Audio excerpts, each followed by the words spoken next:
नमस्कार। आज हम लोग पीछे के कक्षाओं का जो शेष चैप्टर बचा हुआ है उसी का हम लोग चर्चा करेंगे। पीछे का जो चैप्टर था आर्थिक वृद्धि के कारक, इकोनॉमिक फैक्टर के जो भी पॉइंट्स थे उसको बताया जा चुका है और कैपिटल फॉर्मेशन भी हो चुका है। इसके बाद जो शेष बचा हुआ है वह है ऑर्गेनाइजेशन। तो आज हम संगठन, ऑर्गेनाइजेशन मतलब संगठन, इस पर हम लोग प्रकाश डालेंगे।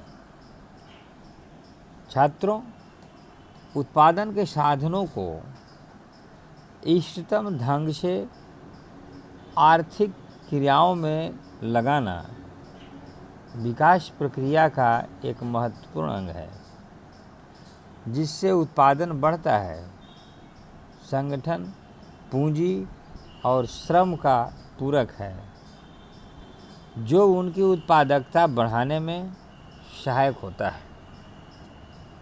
आधुनिक वृद्धि में उद्यमी ही संगठनकर्ता का कार्य करते हुए जोखिम तथा अनिश्चितता उठाता रहता है। उद्यमी साधारण योग्यता का व्यक्ति नहीं होता, उसमें दूसरों से कार्य कराने की विशेष योग्यता पाई जाती है। शुम्पीटर के अनुसार उद्यमी का पूंजीपति होना आवश्यक नहीं, बल्कि उसका मुख्य कार्य नव परिवर्तन करना है। इंग्लैंड में औद्योगिक क्रांति का श्रेय उद्यमियों को है और यूएसए की 19वीं और 20वीं शताब्दी के मध्य तक आर्थिक वृद्धि का कारण प्रबंधन की कोटि में उन्नति की है। इस प्रकार संगठन यानी ऑर्गेनाइजेशन के जो भी इसके गुण या जो भी इससे रिलेटेड आर्थिक वृद्धि के कारण को जो प्रभावित करते हैं उसके निम्नांकित बिंदु हैं, और उन निम्नांकित बिंदुओं में 4 ही महत्वपूर्ण है, जिसको आपके सामने रखा जा रहा है। तो पहला है प्रबंधकीय गुण, मैनेजरियल क्वालिटीज। अल्प विकसित देशों में उद्यमीय योग्यता का अभाव पाया जाता है, जिस कारण उद्यमी बहुत कम होते हैं। मार्केट का छोटा आकार, पूंजी की कमी, निजी संपत्ति का अभाव, प्रशिक्षित श्रम एवं प्रबंधन की कमी, कच्चे माल एवं आर्थिक ऊपरी सुविधाएं पर्याप्त मात्रा में न मिलने के कारण उद्यमी पनप नहीं पाते। परंतु मिर्डल के अनुसार एशिया के उद्यमिता की कमी इसलिए नहीं कि उनमें पूंजी या कच्चे माल की कमी है, बल्कि इसलिए कि उनमें सही प्रवृत्ति वाले बहुत कम व्यक्ति हैं। जापानियों में यह प्रवृत्ति पर्याप्त मात्रा में पाई जाती है।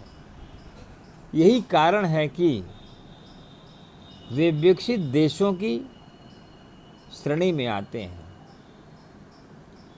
विकसित देशों में संगठन का कार्य निजी उद्यमी करता है, जिसने विशेषकर द्वितीय महायुद्ध के बाद बहुराष्ट्रीय निगमों का रूप ग्रहण करके विकसित एवं विकासशील देशों की आर्थिक उन्नति में योगदान दिया। अगला जो पॉइंट्स हैं वह इकोनॉमिक एंड सोशल ओवरहेड्स, आर्थिक और सामाजिक ऊपरी सुविधाएं। विभिन्न देशों की सरकारों ने किसी न किसी रूप में 1928-29 की महान मंदी से संगठनकर्ता के रूप में कार्य प्रारंभ किया। यह द्वितीय महायुद्ध से पहले सामाजिक उपरिव्यय पूंजी के रूप में आया और युद्ध के पश्चात लोक उद्योगों के रूप में फैल गया। उदाहरणार्थ यूरोप, इंग्लैंड और अमेरिका में सरकारों ने सार्वजनिक कल्याण के कार्य प्रारंभ किए, जैसे लोक स्वास्थ्य, सड़कें, पुल, पार्क, शिक्षा, आग से रक्षा, बाढ़ नियंत्रण आदि। कई सरकारों ने रेल, डाक, तार, विद्युत एवं गैस आदि का संचालन करना शुरू कर दिया। ब्रिटेन ने कोयला, इस्पात और सड़क परिवहन का राष्ट्रीयकरण किया, जबकि फ्रांस ने हवाई सेवाओं, कोयले का रेनॉल्ट मोटर गाड़ियों के निर्माण का राष्ट्रीयकरण किया। अल्पविकसित देशों में तो आर्थिक और सामाजिक ऊपरी सुविधाएं अधिकतर सरकारी क्षेत्र में ही पाई जाती है और सार्वजनिक उद्यमों का हर ओर प्रसार हो रहा है। अगला जो पॉइंट्स है वह है फाइनेंशियल इंस्टीट्यूशंस, जिसे हम वित्तीय संस्थाएं बोलते हैं। संगठन में प्रायः बैंकों के कार्य भाग को नहीं लिया जाता है। वास्तव में ये ऐसी महत्वपूर्ण संस्थाएं हैं जिन्होंने विकसित देशों की आर्थिक वृद्धि में बहुत योगदान दिया है। ब्रिटेन, यूरोप और अमेरिका में बैंकों ने वित्तीय सहायता प्रदान करके औद्योगिकीकरण में बहुत सहायता की। उन्होंने केवल वित्त ही नहीं दिया, बल्कि निजी उद्यमों को निवेश संबंधी परामर्श दिया, प्रशिक्षित श्रम और मैनेजर विदेशों से भर्ती करने में सहायता दी, बढ़िया कच्चा माल मंगवाकर दिया और प्रारंभ में तो निर्मित माल को बेचने में भी सहायता प्रदान की। अमेरिका, यूरोप, ब्रिटेन तथा उसके उपनिवेश देशों में यातायात, खनिज विकास एवं वस्तुओं के निर्माण में बैंकों का बहुत योगदान रहा है।